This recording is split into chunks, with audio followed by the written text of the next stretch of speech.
Hello everyone, कैसे बच्चे सभी अच्छे होंगे आई होप, और आप लोगों के एग्जाम की प्रिपरेशन से चल रही होगी। तो क्लास 8 सेक्शन ए ऑलरेडी मैं कवर कर चुकी हूँ। अगर आप लोगों ने सेक्शन ए से सॉल्व करा है, वो वीडियो नहीं देखी है, तो डिस्क्रिप्शन में आपको उस वीडियो का लिंक मिल जाएगा। सबसे पहले सेक्शन ए को कंप्लीट करना है, उसके बाद हम सेक्शन बी में चलेंगे। और आज मैं आपके साथ में सेक्शन बी से हम लोग सॉल्व करने वाले हैं सारे क्वेश्चंस को। तो वन बाय वन सारे क्वेश्चंस को सॉल्व करते हैं। जितने भी की टर्म्स हैं समझेंगे, उसमें फॉर्मूले समझेंगे, कैसे कैसे कौन कौन से फॉर्मूले किस किस में यूज होंगे, उन सब चीज़ों को समझते हुए चलेंगे। चलिए स्टार्ट करते हैं सेक्शन बी से। क्या पहला क्वेश्चन जो है बेटा, क्या पूछा गया है आप लोगों से? बोल रहे हैं express 81 as a sum of first 9 consecutive odd number. सबसे पहले टर्म है बेटा दैट इज कंसेक्यूटिव। ठीक है, कंसेक्यूटिव का मतलब क्या होता है बेटा? कंसेक्यूटिव का मतलब होता है लगातार, रेगुलर। मतलब कोई चीज जो है वो वन बाय वन आगे बढ़ती जा रही है, उसे बोलते हैं कंसेक्यूटिव। जैसे 1 2 3 4 5 नंबर्स जो हैं they are consecutive number. But यहाँ पे इस क्वेश्चन में आपसे बोला जा रहा है फर्स्ट 9 कंसेक्यूटिव ऑड नंबर्स। आपको ऑड नंबर्स लेने हैं। अब यहाँ पे ऑड नंबर्स क्या होते हैं, जिन बच्चों को नहीं पता है वो बता दूं। ऑड नंबर्स बेटा ऐसे नंबर्स होते हैं ऐसे नंबर जो 2 के टेबल से नहीं कटेंगे, उनको हम बोलते हैं ऑड नंबर्स। जैसे फॉर एग्जाम्पल ऑड नंबर्स की हम बात करें तो ऑड नंबर्स जो है वो हमारे हो जाएंगे 1, ठीक है, 3 5 7। ये सारे 2 के टेबल से नहीं कटेंगे। तो यहाँ पे क्वेश्चन में आते हैं, आपको 81 जो है उसको निकालना है क्या कहते हैं आपका कंसेक्यूटिव ऑड नंबर के फॉर्म में। तो आप लिखेंगे यहाँ पर 1, ठीक है, ये ऑड नंबर है, 3 भी ऑड नंबर है, 5 देन फिर 7, उसके बाद 9 देन 11 फिर 13 फिर 15 एंड देन फिर 17। चेक करते हैं 9 नंबर हुए हैं, 1 2 3 4 5 6 7 8 9। तो अगर आप इन सबको ऐड कर देंगे ना तो आपका जो आंसर है वो 81 आ जाएगा। ठीक है, क्लियर हो गई बात यहाँ तक? अच्छा, उसके बाद आते हैं क्वेश्चन नंबर 3 पे। बोल रहे हैं रोहन एंड शालू, ठीक है, आर प्लेइंग विद 5 कार्ड्स। उनके पास बेटा 5 कार्ड्स हैं और जिनके ऊपर नंबर मेंशन है 4 1 2 3 2। ठीक है, 2 बच्चे हैं, कार्ड्स खेल रहे हैं। अब क्या बोल रहे हैं आपसे? प्रोबेबिलिटी निकालनी है इसकी। बोल रहे हैं what is the probability of Rohan picking the card without seeing that has a number 2 on it. मतलब एक 5 कार्ड्स हैं उसके पास में। कार्ड्स समझते हैं जैसे कि जो कार्ड्स खेले जाते हैं इसमें किंग क्वीन है ना, हेड, किंग क्वीन जैक है ना, ऐसे एस, वो सब होते हैं, कार्ड्स खेलते हैं। तो यहाँ पे बच्चों के पास नंबरिंग में कार्ड्स हैं 4 1 2 3 2, नंबर में 5 कार्ड्स हैं। अब जो बच्चा है क्या है इसका नाम? रोहन। रोहन जो है इन कार्ड्स में से कोई एक कार्ड बाहर निकालता है और उस पर 2 आने की प्रोबेबिलिटी क्या होगी, ये निकालना है आपको। तो आप कैसे लिखेंगे इसको? Probability of find out the number 2 है ना, card without seeing that has a number of 2, मतलब नंबर 2 आने की प्रोबेबिलिटी क्या होगी यहाँ पर। तो देखिए बेटा 2 जो है ना वो 2 कार्ड्स में लिखा गया है, एक ये वाला कार्ड है और एक ये वाला कार्ड है। तो इन दोनों कार्ड्स में से कोई भी एक कार्ड उसके वो निकाल सकता है। तो यहाँ पे 2 कार्ड्स है, 2 जो है नंबर 2 जो नंबर है वो 2 कार्ड्स में लिखा गया है, एक तो इस पे और एक इस पे। तो इन दोनों कार्ड्स में से कोई भी एक कार्ड्स को बाहर निकाल सकता है। तो मतलब ऊपर जो क्या आएगा बेटा हमारे पास में 2, ठीक है, इन दोनों में से कोई एक कार्ड हो सकता है वहां पर। और टोटल कितने कार्ड्स हैं हमारे पास में? 5। So here 2/5 is the answer. ठीक है, आते हैं नेक्स्ट क्वेश्चन पे। नेक्स्ट क्वेश्चन आपको और भी दिया गया है, ऑप्शन था बट मैं दोनों क्वेश्चन आपको सॉल्व करवा देती हूँ। बोल रहे हैं ग्लास जार कंटेन 6 रेड, ठीक है, एक ग्लास जार है जिसके अंदर बेटा 6 रेड बॉल है, ठीक है, 6 रेड मार्बल्स हैं, कंचे भी बोलते हैं, ठीक है, 5 ग्रीन है और 4 जो है वो ब्लू है एंड 5 क्या है, येलो मार्बल्स है। अब बोल रहे हैं कि Harry take out the marble from the jar at random, what is the probability that the chosen marble is of red colour. मतलब आपको प्रोबेबिलिटी निकालनी है, क्या निकालनी है बेटा, कि उसने जो मार्बल निकाला है वो किस कलर का है? ब्लू कलर, रेड कलर का है। किसका बेटा? प्रोबेबिलिटी है ना, क्या लिखेंगे यहाँ पर? Marble is of red colour. ठीक है, marble is of red colour, यहाँ पे लिखेंगे हम लोग marble is of red colour. यहाँ लिखेंगे आप लोग marble is of red colour. तो मुझे बताइए red there are 6 red marbles, तो आप ऊपर लिखेंगे 6, ठीक है।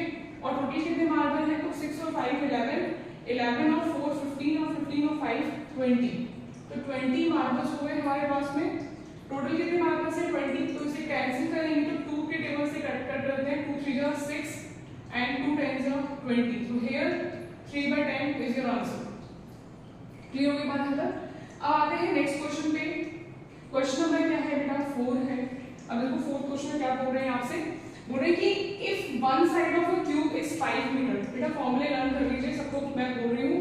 बोल रहे हैं कि एक साइड जो है क्यूब की वो देखिए 5 मीटर, मतलब साइड आपको देखिए कितनी बेटा 5 मीटर, राइट। एंड आपको निकालना क्या है, वॉल्यूम निकालना है, वॉल्यूम ऑफ अ क्यूब निकालना है। तो वॉल्यूम ऑफ क्यूब का फॉर्मूला होता है a की पावर 3, सो हियर 5 into में 5 into में 5, कितना आंसर आ जाएगा बेटा 125। और अगर आप क्यूब निकाल रहे हैं तो ऐसे यूनिट क्या आएगी बेटा, मीटर का क्यूब आएगी। अगर आप एरिया निकाल रहे हैं तो स्क्वायर आती है, और अगर आप पैरामीटर निकाल रहे हैं तो मीटर और सेंटीमीटर आती है। ये वाली बात याद रखेंगे सभी।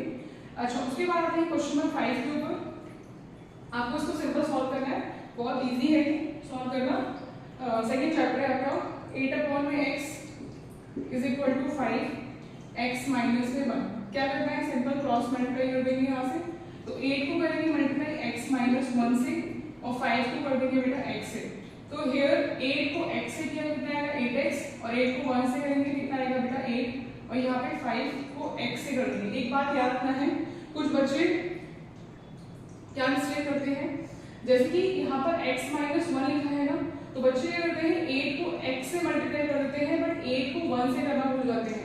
तो आपको याद रखना है बेटा 8 जो है दोनों से मल्टीप्लाई होगा, 8x से भी होगा और 8 1 से भी होगा।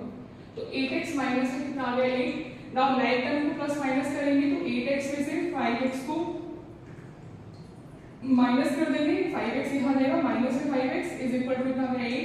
So now 3x equal to कितना आ गया बेटा, यहाँ से 8 आ जाएगा, एंड यहाँ से x की वैल्यू आ रही है कितना 8/3, क्योंकि 3 क्या है यहाँ पर मल्टीप्लाई में है, तो यहाँ लेके जाएंगे तो डिवाइड में आएगा, तो 8/में कितना आ रही है बेटा 3 वैल्यू आ रही है। नाउ क्वेश्चन देखते हैं बेटा, क्वेश्चन नंबर 6। क्वेश्चन नंबर 6 में क्या बोल रहे हैं आपसे, क्वेश्चन नंबर 6 जो है बोल रहे हैं find the area of a square. आपको एरिया ऑफ अ स्क्वायर निकालना है, और दिया क्या है बेटा, पैरामीटर दिया है 96 मीटर। तो जो दिया है ना पैरामीटर, वहां से आप साइड निकाल लेंगे, ठीक है। तो यहाँ से पैरामीटर ऑफ अ स्क्वायर का फॉर्मूला होता है, पैरामीटर ऑफ अ स्क्वायर का फॉर्मूला क्या होता है बेटा 4 into में साइड, 4 into में साइड। तो पैरामीटर क्या दिया है यहाँ पर 96 इज इक्वल टू 4 into में साइड, ठीक। तो 96 डिवाइड में 4 इज इक्वल टू कितना आ गया बेटा, साइड आ गया, और इसे अगर कैंसिल कर देंगे तो 4 2 जा 8, ठीक है, 4 2 जा 8 एंड 4 4 जा 16। तो आपके पास साइड जो है वो आ रही है 24 मीटर। कितनी आ रही है बेटा 24 मीटर, ठीक है ना। अच्छा, उसके बाद में आपको निकालना क्या है, आपको निकालना है एरिया ऑफ अ स्क्वायर। क्या निकालना है बेटा, एरिया ऑफ अ स्क्वायर निकालना है। तो एरिया ऑफ अ स्क्वायर का फॉर्मूला होता है बेटा क्या, साइड इनटू में साइड। क्या होता है, साइड इनटू में साइड। तो 24 इनटू में 24 कितना आएगा आपके पास में, 24 का स्क्वायर होता है I think 576। Let me check. 24 को करें तो 4 4 16, 4 2 8 9 एंड 2 4 8, 2 2 4, सो 17, हाँ 576 होता है बेटा, 576 क्या आएगा यहाँ पर मीटर का स्क्वायर। तो यहाँ से आपका जो आंसर है वो आ गया 576 मीटर का स्क्वायर। नाउ चलते हैं क्वेश्चन नंबर 7 पे। क्या बोल रहे हैं, इन अ पैरेललोग्राम PQRS, एक पैरेललोग्राम है PQRS, तो बना लेते हैं PQRS एक पैरेललोग्राम है। और एक बात याद रखना है सबको, कोई बच्चे मिस्टेक क्या करते हैं, P यहाँ लिखा, Q यहाँ लिख दिया, R यहाँ देते हैं, S यहाँ लिखते हैं, नहीं रॉन्ग हो जाएगा। तो पहले P यहाँ, Q यहाँ पर, देन यहाँ पे R, कॉन्टिन्यूस चलेंगे हम लोग, P Q R and then फिर S, ये ऐसे। तो बोल क्या रहे हैं, if angle P is equal to 60 degree, बोल रहे हैं एंगल P जो है वो 60 डिग्री है। तो बोल रहे हैं find the degree measure of remaining 3 angles. तो आपको तीनों एंगल्स निकालने हैं, मींस Q निकालना है, R निकालना है और S निकालना है। सिंपल, ये क्वेश्चन पूछा गया आप लोगों से। और सेक्शन बी जो है बेटा वो 2 मार्क्स का है, ये वाली बात याद रखनी है आप सबको, ठीक है। एंड सेक्शन सी जो है वो कितने मार्क्स का है बेटा, 3 मार्क्स का, 3 मार्क्स, ठीक है। तो आते हैं क्वेश्चन पे। देखो P अगर 60 है तो RB क्या होगा बेटा, 60 होगा, बिकॉज अपोजिट एंगल जो है वो पैरेलल में इक्वल होते हैं। अगर आप लोगों को प्रॉपर्टी याद नहीं है तो मैं काम करूंगी, एक छोटी सी वीडियो बना लेंगे, ठीक है, इसकी सारी प्रॉपर्टीज और सारे फॉर्मूले वगैरह इस पे डिस्कस कर लेंगे, जल्दी बनाएंगे एग्जाम से पहले, ठीक है। तो यहाँ पे क्या है, एंगल P जो है वो एंगल R के बराबर होगा 60 डिग्री। क्या लिखेंगे यहाँ पर, opposite angle of parallelogram are equal, ठीक है। पहला अपोजिट एंगल क्या जाएगा बेटा, बराबर हो जाएंगे यहाँ से, opposite angle of parallelogram are equal. Now अगर P 60 है तो S निकालने के लिए कैसे करेंगे आप लोग, तो angle P plus angle S is equal to 180 degree, because ये क्या है बेटा, एडजेसेंट एंगल ऑफ पैरेललोग्राम है, और एडजेसेंट एंगल जो है बेटा पैरेललोग्राम की उनका सम 180 डिग्री होता है। ये दोनों जो है वो एडजेसेंट एंगल है, तो इनका सम कितना होगा बेटा, 180 डिग्री होगा, ठीक है। तो नाउ P जो है वो 60 आ गया है, यहाँ से एंगल S निकालना है आपको 180। So now angle S equal to कितना है बेटा, 180 प्लस का 60 यहाँ जाएंगे, बाद में माइनस का 60 हो जाएगा, तो एंगल S की जो वैल्यू है वो आ रही है 120 डिग्री। कितनी आ रही है बेटा, 120 डिग्री आ रही है वैल्यू, ठीक है। तो हमने दोनों एंगल्स निकाल लिए हैं, R निकल चुका है हमारा, ओके, और S निकल गया है। अगर S जो है वो 120 है तो अगेन Q भी क्या होगा बेटा, 120 हो जाएगा। यहाँ पे लिख लेते हैं, एंगल Q और एंगल S क्या है, आपस में बराबर होंगे 120। रीजन सेम है, अपोजिट एंगल ऑफ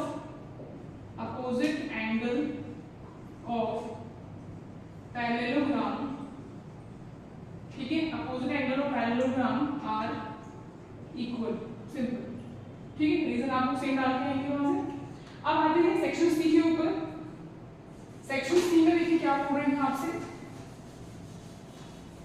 सारे फॉर्मूले और एक बार जितनी भी प्रॉपर्टीज वगैरह है बेटा एक वीडियो में डिस्कस जल्दी करेंगे, ताकि आप लोग कोई डाउट ना रहे एग्जाम टाइम पे। नेक्स्ट देखिए क्वेश्चन क्या बोल रहे हैं, सेक्शन सी बोल रहे हैं parameter of two square are 40 and 96 meter. दो स्क्वायर हैं, उनका पैरामीटर दिया है बेटा 40 एंड 96 मीटर। बोल रहे हैं find the parameter of another square equal in area to the sum of first two square. मतलब कि आपको देखिए एक इस क्वेश्चन को अच्छे से समझने की कोशिश करिए। आपके पास है बेटा क्या है, दो स्क्वायर है, दो क्या है, स्क्वायर है, जिनका पैरामीटर इसका पैरामीटर दिया हुआ है कितना, 40 मीटर, और इसका पैरामीटर दिया है बेटा 96 मीटर, ठीक। तो आप यहां से निकालेंगे क्या, इसकी साइड, तो आप निकालेंगे पैरामीटर ऑफ फर्स्ट स्क्वायर। क्या होता है फॉर्मूला, 4 इंटू में साइड, ये होता है आप लोगों को।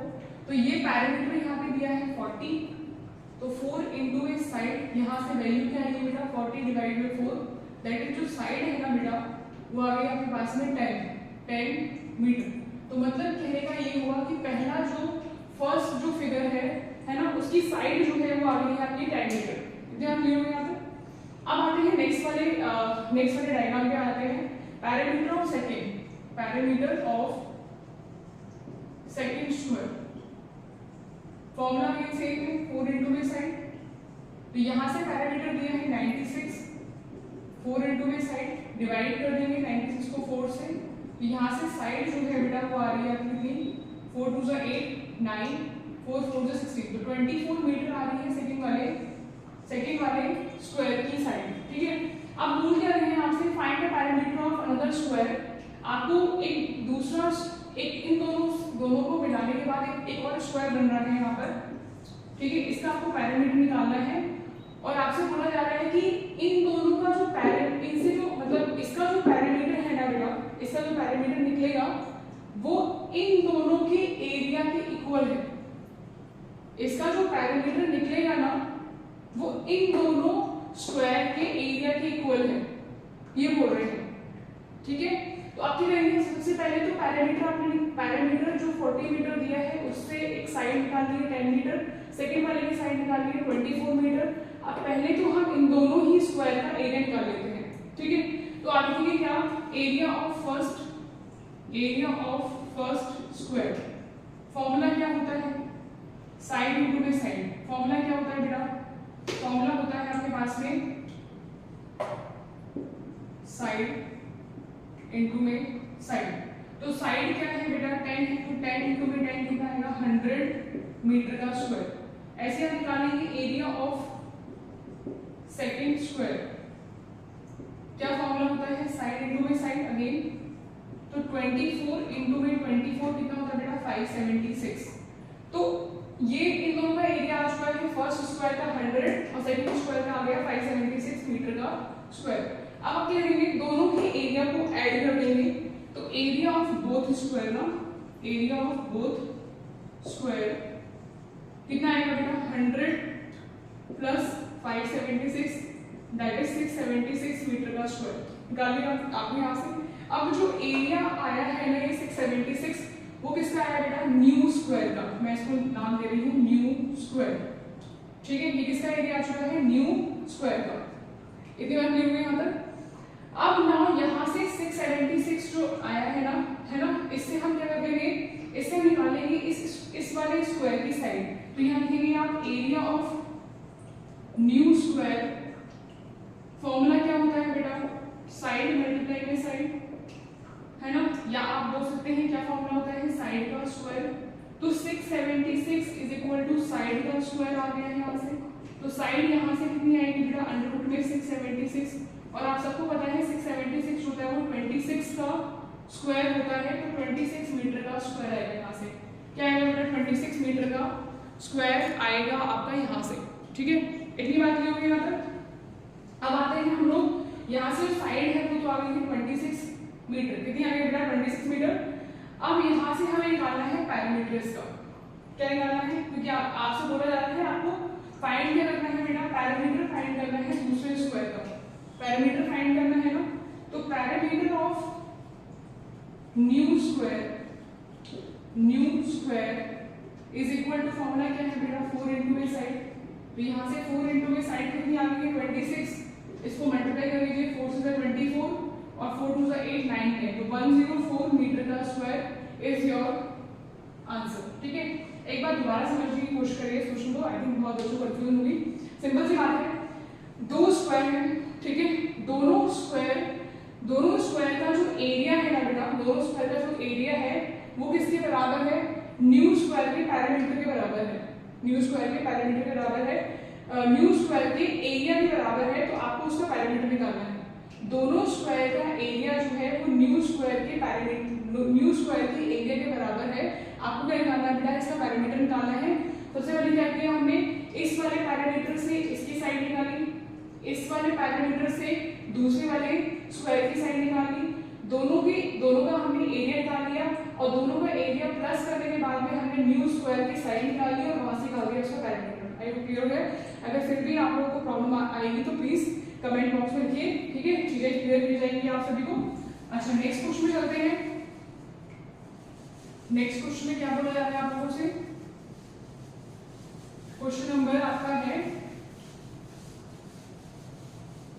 नेक्स्ट क्वेश्चन जो है क्वेश्चन नंबर 8 का बी वाला जो पार्ट है उसमें क्या बोल रहे हैं आपसे 11025 का प्राइम फैक्टराइजेशन से आपको स्क्वायर रूट निकालना है। कैसे निकालेंगे, सिंपल सी बात है, 11025 में हमने आपको और इसका फैक्टर निकालते हैं, 3 से कट करते हैं इसको, 3 3 9 10 11 3 6 18 19 20 3 7 21 and 3 5 15। Now 3 with the 3, 3 to the 6, 3 to the 6, 7, 3 5 से 15। उसके बाद 5 से कट कर लेते हैं, 5 4 से 5 to the 10, 11 12, 5 to the 10, 11 12, 5 5 से 25, 5 4 से 20, 5 5 से 25, 3 3 से 9, 3 1 से 3, है ना, 3 5 से 15, 5 4 से 20, 21 22, 5 से 25, ठीक है। एंड फिर 5 से कर लेते हैं, 3 छोड़िए, 5 5 9 से 45, 3 3 से 9 एंड 3 1 से 3। नाउ 11025 के फैक्टर बन रहे हैं 3 इंटू में 3 इंटू में 3 इंटू में 3 इंटू में 5 इंटू में 5, ठीक है। ये आपका आंसर आएगा। क्लियर हुई बात है। अब आते हैं नेक्स्ट क्वेश्चन पे, आपको सॉल्व करना है इसको। क्वेश्चन नंबर कौन सा है? 9 है। 60 है ना, या इसको रफ कर लेते हैं पहले। क्वेश्चन नंबर कौन सा है? 9 है। 60 प्लस 1 अपॉन में 3 plus 1 is equal to t minus का 3 अपॉन में कितना आ रहा है? 6। अब पहले लेते हैं इसका एलसीएम, इसके अपॉन में 1 मानते हैं, तो यहाँ से तो बेटा 3 1 हो जाएगा 3, और 1 को करेंगे इससे मल्टीप्लाई, तो ये नंबर आएगा 60 प्लस 1। ठीक है, नाउ उसके बाद में 1 के टेबल में 3 किसका आता है? 3 पे, और 3 इंटू में 1 कितना आएगा बेटा? 3 आएगा यहाँ से, और यहाँ से आ जाता है t माइनस 3 अपॉन में 6। नाउ 60 प्लस में 3 और 1 4 हो गया, अपॉन में 3 is equal to t minus में क्या आएगा बेटा? t माइनस में 3 अपॉन में 6। नाउ इसको हम कर देंगे क्रॉस मल्टीप्लाई, तो now 660 plus 4 is equal to 3 t minus में 3, तो 6 6 हो जाएगा 3060 प्लस 6 4 24, 3t माइनस कितना आ गया बेटा? 3 3 9। उसके बाद में 36t, ये 3t है, यहाँ ले आने के बाद में माइनस का 3t is equal to minus का 9 और माइनस का 24। यहाँ से अगर हम माइनस कर रहे हैं तो कितना आएगा यहाँ पर? 33t आएगा, और यहाँ से भी आएगा बेटा माइनस का 33, तो 9 माइनस 33 अपॉन में 33 कितना आंसर आएगा बेटा? 1 आएगा, वो भी माइनस का। ठीक है, कैंसिल आएगा दोनों नंबर। अब आते हैं क्वेश्चन नंबर 10 पे। 10 में देखिए क्या बोल रहे हैं आपसे, क्वेश्चन में 10 में बोल रहे हैं आपसे find the length of each side of a cube if its volume is 512। Volume दिया गया है आपको, सिंपल बात है। वॉल्यूम ऑफ अ क्यूब का फॉर्मूला होता है बेटा a की पावर 3। ठीक है, a की पावर 3 होता है। अब ना दिया क्या है, वॉल्यूम दे रखा है आपको, तो 512 इज इक्वल टू a की पावर 3, तो a की पावर 3 कितना है बेटा? 512 आ जाएगा, और मुझे तो पता है आपकी 512 जो है वो 8 का क्यूब होता है, तो आपका 8 सेंटीमीटर आंसर आएगा। लेकिन जिन बच्चों को नहीं पता है उन्हें बता देती हूँ कैसे निकालना है आपको एग्जाम में। तो 512 का ले लेंगे ऐसे, तो नाउ 2 2 जा 4, ठीक है, 2 5 जा 10, 2 6 जा 12, 2 1 जा 2, 2 2 जा 4, 2 8 16, एंड 2 6 जा 12, 2 4 जा 8, 2 3 जा 6, 2 2 जा 4, 16 आएगा यहाँ से, 2 8 जा 16 हो गया यहाँ से, 2 4 जा 8, एंड 2 2 जा 4, एंड 2 1 जा 2। तो नाउ इसके फैक्टर बन रहे हैं 2 इंटू में 2 इंटू में 2, ठीक है, कितना 2 है यहाँ पे, तो पेयर डालते हैं इसे, 3 दिन के पेयर हो चुके हैं, ये पेयर बन गया और ये पेयर, तो इन 3 के पेयर से 2 बाहर, इन 3 के पेयर में से 2 बाहर, और इन 3 के पेयर में से 2 बाहर, तो आपका आंसर कितना आएगा? 2 2 जा 4 एंड 4 2 जा 8 इज योर आंसर। ठीक है,